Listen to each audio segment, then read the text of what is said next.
countries. We entrust science, and we, as I said, make appropriate use of those results, and that we spend public funds wisely as per above. I'm not terribly worried.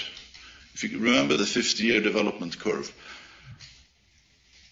we can do this. It's not a matter of, planet being completely devastated by our population growth and so on. So I think we can do this. But again, remember that food production and carbon storage are only part of the picture. There are many other issues out there. Thank you.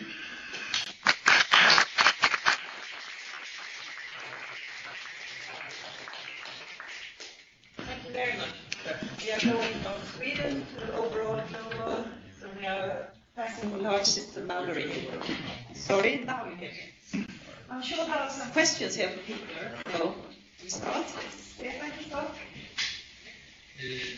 Thank you for an interesting presentation. You were talking about land, labor and capital.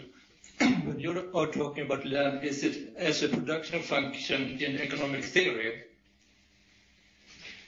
including ecosystems and ecosystem services and natural resources? Yes. Good.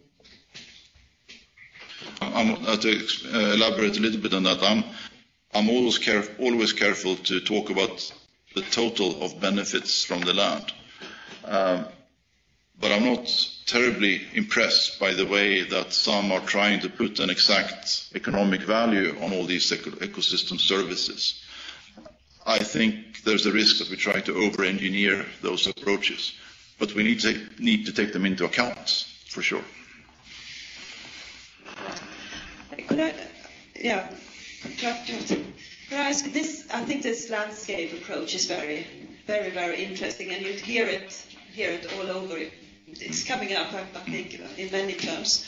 And I know from I was a discussion in a project I'm in France, where I know the European policymakers, when you give money for farmers, it's always on the single farm, and you want to work on a landscape level more. Mm-hmm.